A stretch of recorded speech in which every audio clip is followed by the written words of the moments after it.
Okay. If you are using this edition of Duties of the Heart, it's in volume two. And we left off on page 697. And if you go to the chat, you'll see the Safaria version. Not too different. Not too different. Um, the last time want to add one thing. It's very in kind of interesting detail is that when he was describing the purpose of prayer, he talked about this idea of kalot nefesh, of the desire of the heart. And actually kind of looked at some of the contexts in which it's used. What so one of the most interesting ones was and this was actually brought down in another book I was reading. I think it was the Sfat Emet, in any case, um, where um, King David is talking about his longing to see his son Avshalom. And he says he has this desire to see his son Avshalom.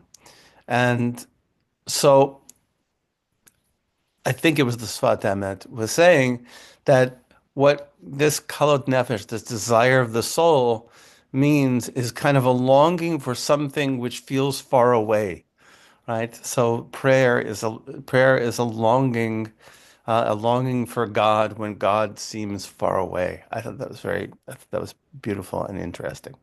So last time we talked about prayer, which was really the context was he's talking about kind of our need our need to focus our devotion in the practice of different kinds of commandments. And he started out with the commandments which are purely of the heart, right? And he, of course, he gave uh, the classical definition of prayer is the avodat halev, with the service of the heart, and so he starts out with prayer. Now he's kind of moved on, and he says, okay, well, what about those? What about those things which don't obviously require the heart? Okay, so let's say rituals, and so he gives the example. So he says, when one is about to perform any of the duties of the limbs. So those are the things, literally, mechovot hagufot, the physical, right? The physical duties, such as sukkah and lulav and other precepts we have mentioned at the beginning of this category, that belong to this category. So these are rituals. These are things which require basically action, right? They're things that are commanded, and we do them. And he says, he must first direct his heart to God. So he has to first sort of direct his heart to God before he performs it. So the essence of his performance is to abide by God's command to extol, glorify, and thank and praise him for his great favors and beautiful and bountiful graces toward him. So here, so he says, look, your obligation to have an engagement of the heart isn't just restricted to prayer, but even those things which seem to be just physical, right? They require a certain amount of focus, right? Say to yourself, I'm doing this, right? I'm doing this because this is a commandment of God, and I'm doing this in order to offer gratitude and praise to God. Not something that's not I'm not just doing it to do it. I'm not just doing it to do it. I'm the fulfillment. So he's saying that the actual fulfillment of the commandment is not just in the physical doing in it, but in the intention that you have before that. So then he should strive hard to fulfill the act perfectly in all its aspects, at the beginning, middle, and the end, out of awe of God and longing to do what will favor him and avoid angering him. As David HaMelech, as King David, peace be upon him, said, to do your will, my God, is my desire. Um, לעשות רצונך, Ratzoncha Elohai chafatzti. Right? So what I really want to do is I want to do your will. So there should really be there should really be a longing and desire to do God's will, and not to and not to go against His will. And now he's going to offer an analogy. So he should conduct himself to the analogy of a king's command, mentioned at the beginning. There's no way in Judaism of avoiding these king analogies, right? I used to, when my daughter was young, I used to tell stories, right? I used to tell all sorts of Jewish stories, and like there were always kings.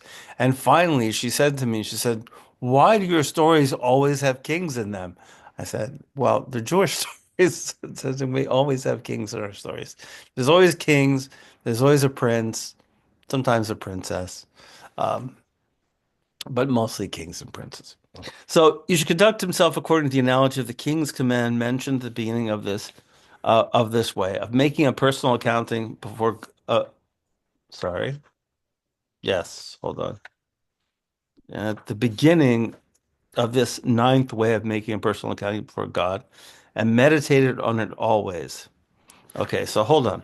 Let's go back to that. Let's go back to that analogy. We have to go. We have to go. Yes, because it was a little bit of a complicated one. If you remember, no, wait a second. Wait a second. Yeah. Okay.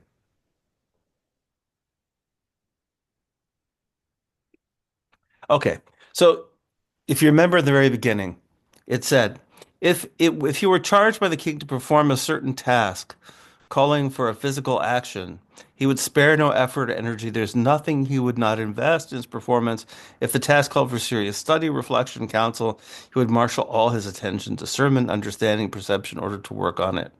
Right? If he were to praise and thank the king, whether in poetry or prose, in writing or speech for a favor conferred upon him or kindness that had been shown to him, he would bring to bear all the powers of his expression, right? All the best metaphors and figures of speech, whether true or false, to celebrate the king. If he were capable of communicating this with all of his limbs, right? I mentioned, right? Interpretive dance, with his innermost being and outward appearance. He would do so if you're capable of galvanizing heaven and earth and all that is in them to thank and praise the king out of his wish to convey to him his good feelings for him, he would do so.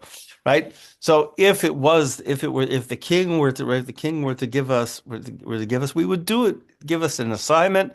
We would try to do it in the most beautiful, wonderful way possible. Right. We would move heaven and earth, right? To do it absolutely in the most beautiful way. And so too, he says, this is how we should do it. So, and you would find the way, you would find the way to do it.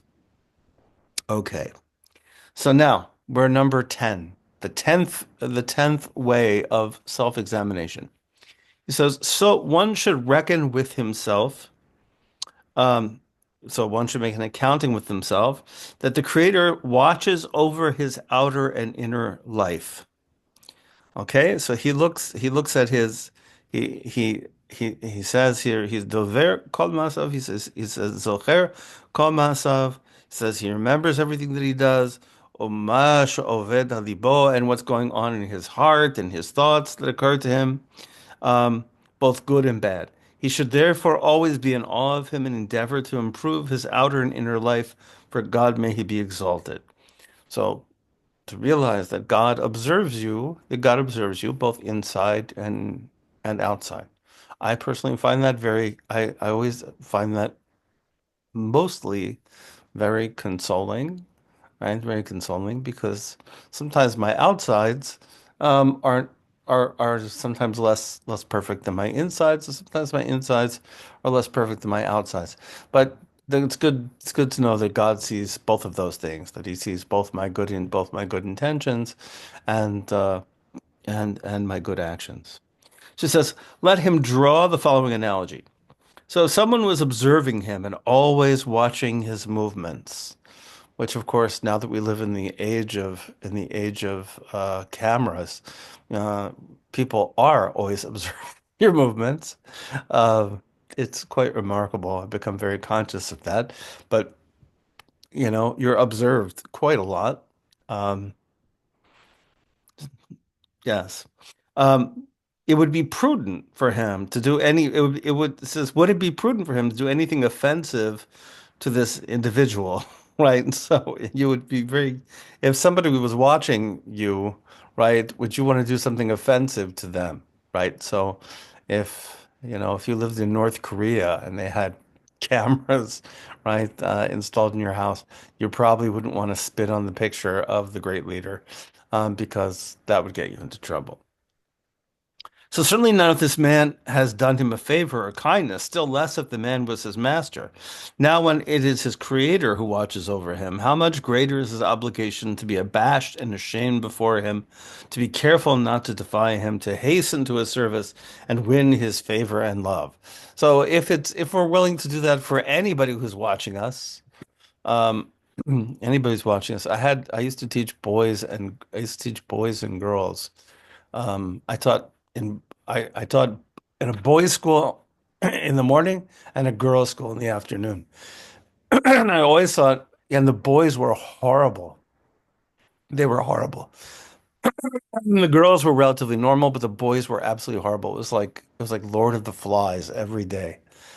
And I always thought that what we should do is we should have a camera in the classroom we told them we just have the camera, a fake camera, and tell them that girls were watching them, right? Tell them that cute girls their own age were watching them, and they would behave so much nicer. People behave nicer when they're watched by people that they care about. It's The law of observation and influence over if someone's watching you, your behavior changes. What is that, Heisenberg principle or whatever? No. right, but there's also the great, that the famous experiment with the electric shocks, Oh yes. Oh yes. where right, Stanford or right, whatever. and the other one, There's one.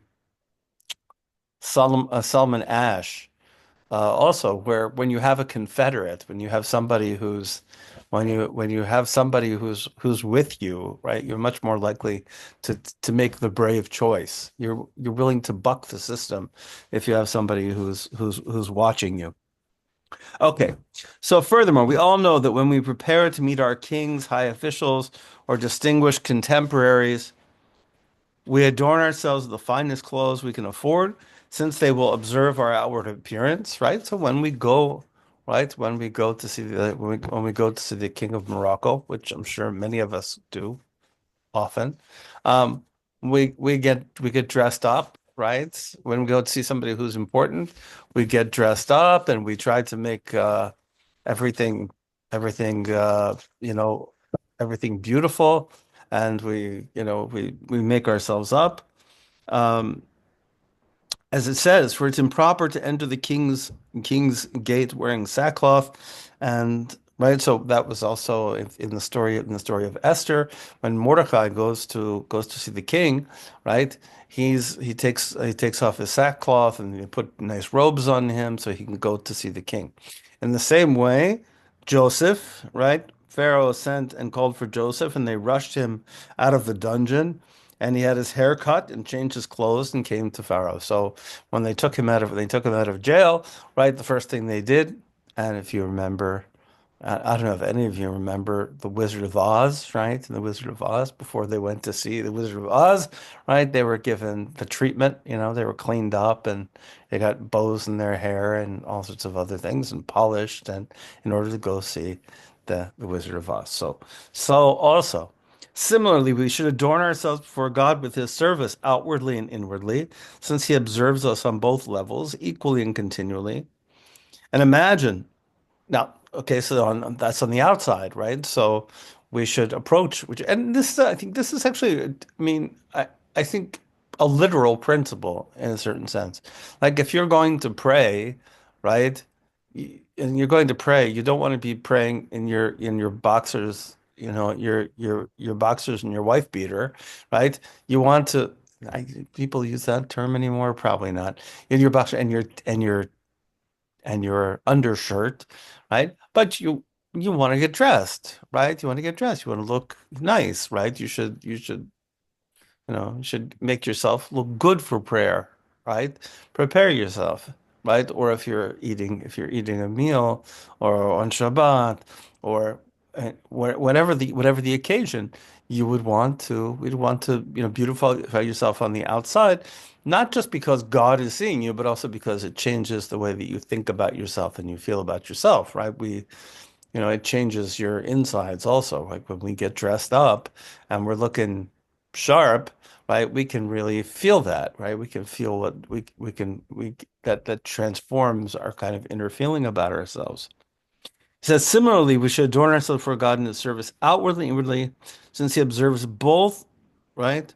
He observes both levels continually. Imagine that our rulers could see our innermost thoughts just as they observe our external physical appearance. I was just hearing today that now, when you enter the United States, it's very likely that they're going to look through your telephone, right? That's now the new thing. The new thing is that Homeland Security looks through your telephone. That's pretty close to looking at your at your insides, and it's scary, right? It's very daunting to think that somebody could have access, sudden access to all of your inner stuff, right? Your conversations with people, or in my case, I write poems on my phone, whatever. Um, do I really want Homeland Security reading that? Probably not. But that's quite a daunting thought. Just so they observe our external physical appearance, right? If they could see us inside as we are outside, we would not delay adorning our inner lives in accordance with their expectations, right? So we would be careful. Um, we would be careful about what's going on inside of us, more if we knew that they could see our safun. I love that word. Our inner side, our hidden dimension, our inner dimension. It says, have you not observed that the majority of those who occupy themselves with the study and teaching of the various fields of knowledge have no other motive than to aggrandize themselves with kings? Now he's talking here, of course, about medieval Spain, right? In Andalus, and he's talking to a well-to-do Jewish audience, many of whom work in the courts of Muslim kings, and they spend a lot of time trying to impress, you know, showing up, in their most beautiful clothes, learning the appropriate things, learning mathematics and languages and rhetoric and poetry and all of these things in order to impress and in order to I guess in nowadays, if you want to be a minister, you have to be on TV. In those days, you had to be able to show that you had these skills in rhetoric and mathematics and map making and all these other kinds of skills. It's the same applies to the adherence in many matters of law, for the people are subject. Uh, Same applies to adherence in many matters of law, for people are subject to the law of their king. Right? Why are we stopping at stoplights? Right? We're stopping at stoplights because we're afraid that, especially now, because the cameras are going to see us. Right? The cameras are going to see us, that they're going to take a picture of us, and I'm going to get a bill in the mail. Right? Um, so the fact that I'm being watched is something which the fact that I'm being watched is something which is of great concern to me. So in regard to the Almighty may be exalted, it is all the more fitting, our obligation is all the greater to adorn ourselves with His service and our innermost thoughts and our hearts with our limbs, since He watches over these, observes them continually without being distracted from one thing by another. Right? He's not. You know, his ability to observe the world and to observe us is not in any kind of limited fashion. It's not like it's not like the king who might or might not be looking at us, or might not notice us, right? Or might not have good eyesight, right? The the king of the world, right? Right? The Ribono Shel Olam, the master of the world, he has great eyesight and he can see everything. In fact, it says, I, God, this is from Yirmiyahu, from the prophet Jeremiah, I, God, search the heart and test the mind. And from Mishle, from the book of Proverbs, the eyes of God are everywhere, watching the bad and the good. And finally, from Zechariah, the prophet Zechariah, the eyes of God ranging over all the earth. On fearing the Creator's scrutiny, Scripture says, do not rush into your speech, nor let your heart be hasty to utter a word before God, for God's in heaven and you are on earth. God looks down from heaven upon human beings. So to we have to be conscious. We have to be conscious that that our Creator sees us, sees the things that we do, is aware of the things we do, both inside and outside, and that's something we have to consider. So when the believer ponders this point repeatedly, okay, so when this he says, "Ka'asher yiyeh inyan hazeh shav al rayon." When you bring it back into your consciousness, right? You kind of rayon can also mean your imagination, right? When something which you kind of imagine or you visualize, right? You kind of visualize and really try to take this in again and again to your heart. The Creator may be with exalted will be with him in his consciousness, and he will see him with his mind's eye, and he will always be in awe of him and engaged in exalting him. So we want to develop this kind of consciousness of of God seeing us. The Piazetzner Rebbe, where's Roxanne? She's a big fan of the Piazetzner Rebbe. The Piazetzner Rebbe said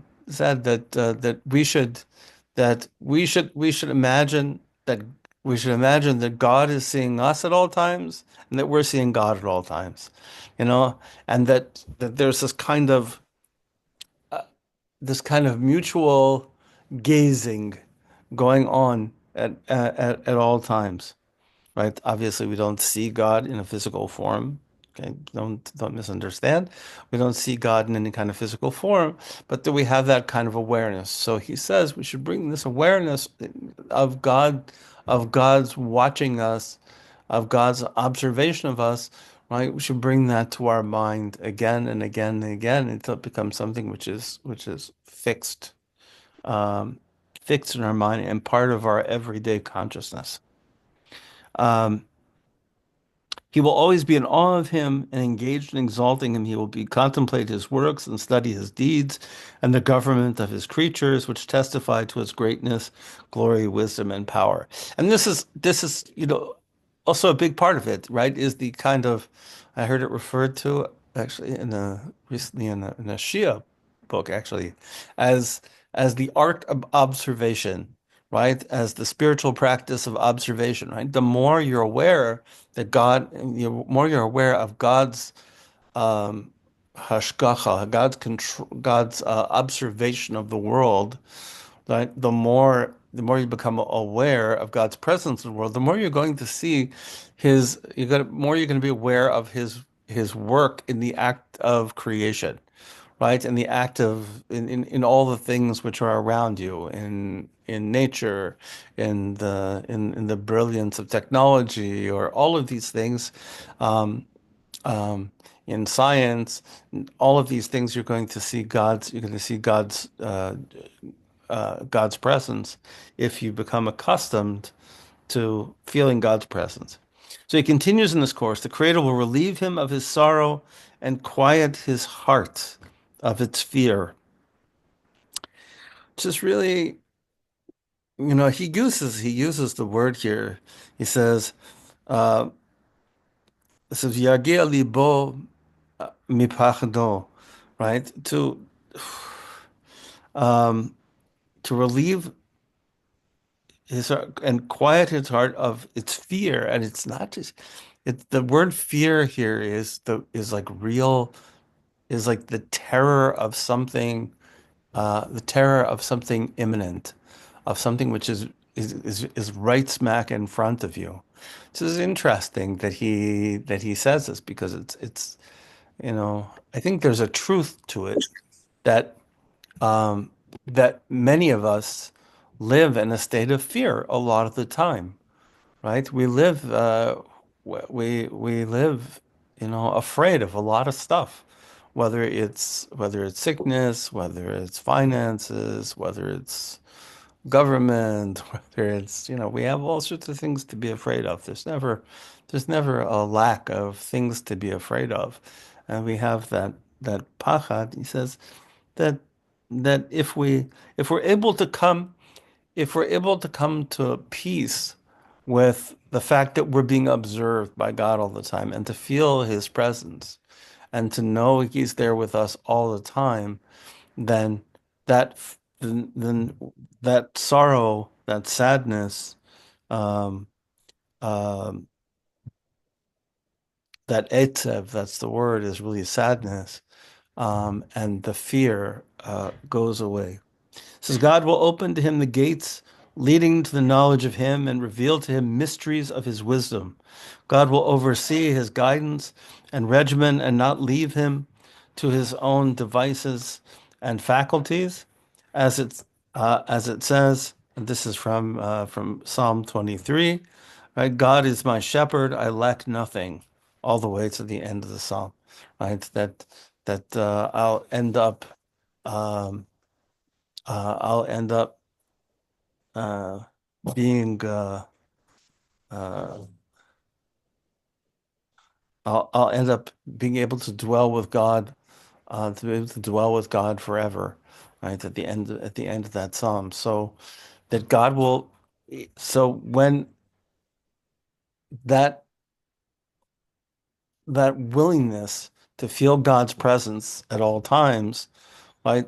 That allows us, right? That allows us um, to be able to um, that allows us to have a certain degree of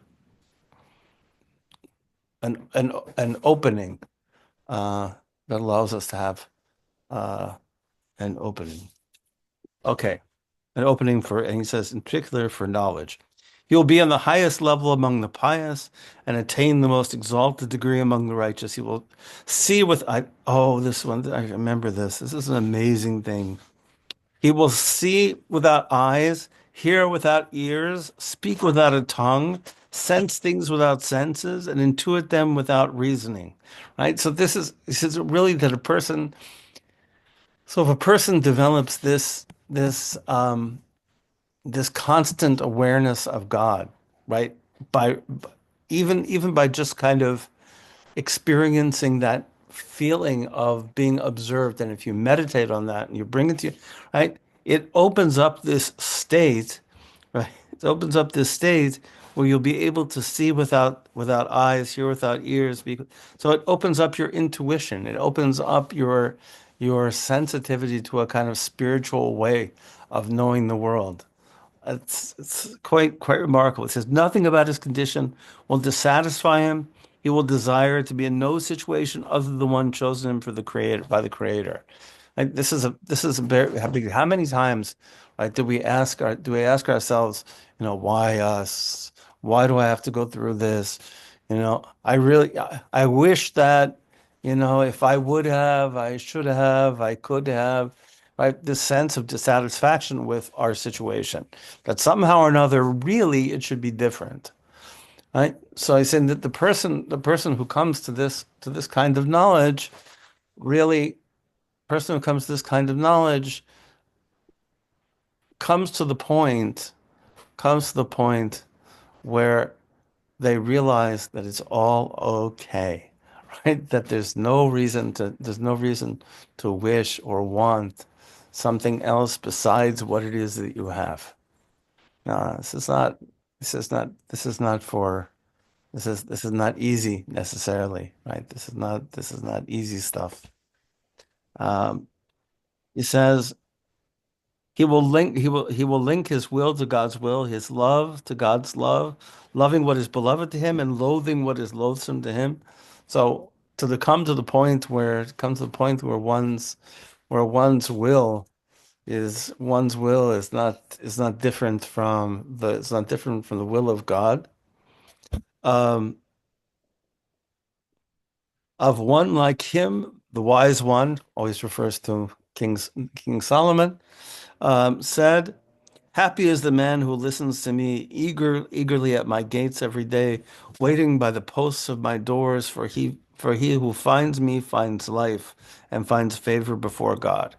So there's there's a great promise here, right? There's a great promise here. And the great promise is that a person who brings themselves into this awareness of God, of God's observation, God's hashgacha, God's observation of the entire world and of you in particular, your insides and your outsides, right? Can open up windows of knowledge that allow you to accept your situation, not accept it, not accept it in the sort of negative way of accepting your situation, right? Where you kind of not the fatalistic, oh, okay, well, this is just how it is, okay, right? But really to embrace the situation because this is what God loves for you, right? For whatever reason, this is what God loves for you. It's not easy, but okay. So that was number 10. That's number 10. Um, let me pause for a second. Let me pause for a second. Thoughts about exercise number 10.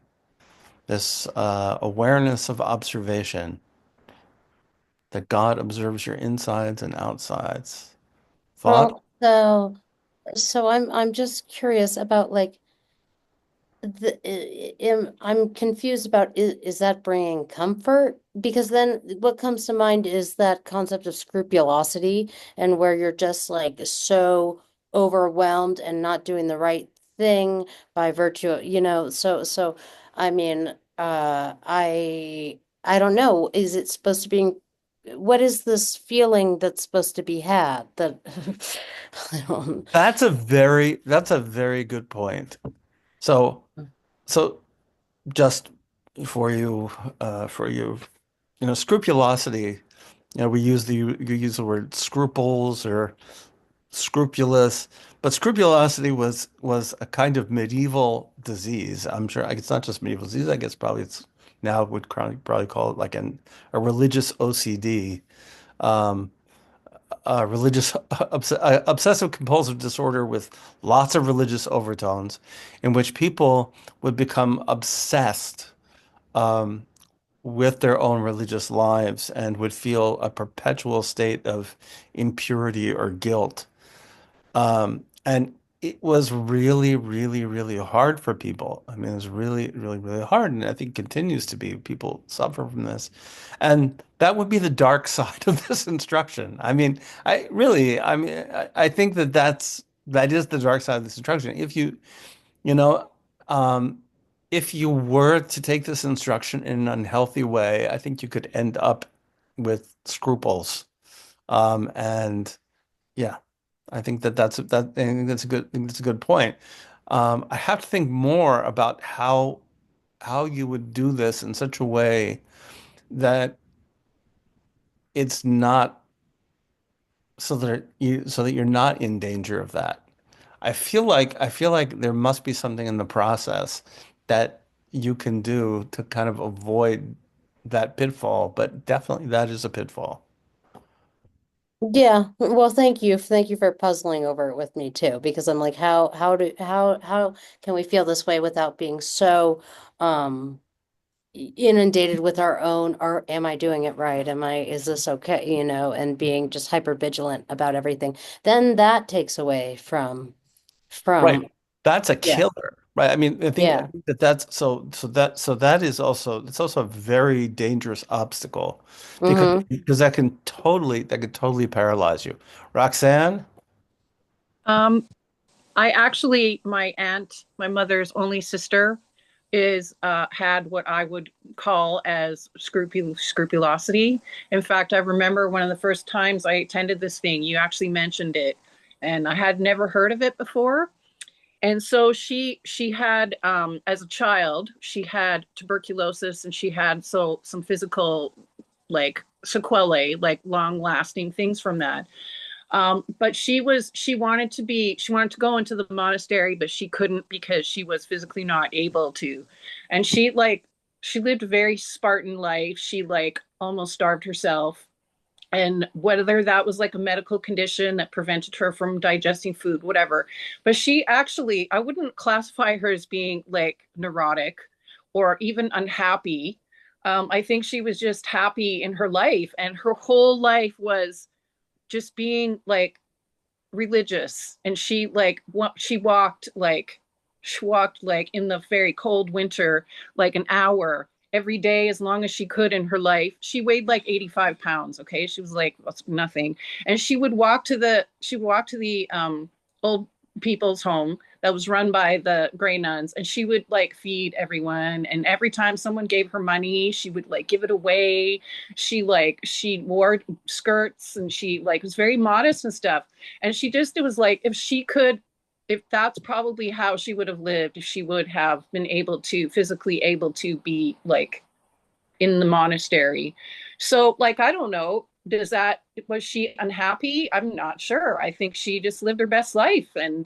And she, she was a bit, out there, because my mom was kind of the opposite. She went and got married and had kids and had a life, and my aunt didn't have that. So like I grew up around that. And like, I don't know, there's good things about it and there's bad things about it, and you can go too far maybe, but I don't know. Like, I'm not sure if that's a bad thing. If you can somehow manage it within yourself, that maybe that way of being serves people. I don't know. Like, is that a compulsion? I don't know that she was compelled. I'm not sure. Like, I don't really know, but I don't see it as being something that's like, I have in my past, I had like a very dysfunctional relationship with cocaine. I wouldn't exactly say that she was miserable, like a person who's caught in addiction is miserable, because I don't think she was like, it wasn't like a self-serving thing. You know what I mean? I don't know if that makes sense, but like I get that. Like, and I didn't even know what that was called, but before like you talked about it, when however many years ago that was. But so I don't know. Like I think it's a good thing to think about. But maybe some people just they live that way. They're very like the extreme of modesty and the extreme of only like living for God and stuff. And she was a bit out there, but she wasn't that weird. I don't know. Right. Like, I think that there's a I think that I think that there's a kind of I want to say healthy asceticism. Um, there's healthy asceticism, and then there's scrupulosity. But there's also I feel also that scrupulosity can also be a phase for some people. mm, I think that I think it was Saint Teresa of Lisieux, yes, the little flower who like yes, goes through like goes through a kind of scrupulous phase yes. and And we then talked kind of about her. My aunt was really a big fan of like people like that. And like, right. she had like a whole like, when I was being confirmed, because I grew up as a Catholic, so that was like a thing, to learn about, say a mystic or something, and like try to emulate them and pick your name and Right. stuff, And whatever. So, you see similar things also, I mean, in kind of Moroccan Jewish saints, the Baba Sali, probably the most famous one, right? Who, was very, concerned about what he saw and what he experienced and, and, you know, had very particular practices, mm, so It's something I to think think about. some of it, I just looked, by the way, there are tons of books on scrupulosity. I That's think apparently it's like a whole thing. Like there's a whole yeah, history of people like researching scrupulosity. So in my aunt's case, it was a bit, there's a bit of a trauma response in there. And maybe in some cases, it's a response to like, when you have like a childhood weirdness, because like that was, they were like, my aunt was like born in 1929 or something. So, that was a different time. right. But So trauma also creates hypervigilance, right? yes, So, you yeah. know, hypervigilance can also, can hypervigilance can also kind of leak into that. So I have to think about that some more. Um, other thoughts? There's also somebody, another person, I don't know if you've heard of this person, I think Judith of Norwich or something, who is this like many like in like ancient times, and she like I think it was in France or something, and she like basically lived very like she lived in a cave, and people would come and they would like bring her food, and she just lived a very like solitary life of like, communing with God and stuff like that. I think her Yeah. name Judith of Norwich, and that there's figures like that in like I don't really understand that, but I mean if it works for you and if you whatever, I don't know. I totally understand hermits. I'm deep down, I'm a hermit. Yeah, me Uh, too. I'm like a I'd be a hermit that like over socializes like once or twice a year. I just go and over socialize. Um, That sustains me for yes. months and months. Oh yeah. So I mean, notice that I packed up Baba Sali's picture. Yes, Baba Sali's picture is already packed up. When is moving day? Moving day is not till the 11th. Oh, so you I just am have to be in I'm transition I'm for a just while. yes, Oh, I'm in fun. transition for a Yeah, while. lovely. Yes. So even the Baba Sali's picture Quick is stand between. Are you moving um, far away? Where are you moving? I'm moving two doors down. Oh, okay. I'm Well, moving to exactly the same apartment. Exactly the same apartment, but much nicer. It's okay. got a lot of upgrades, and I'm gonna own it.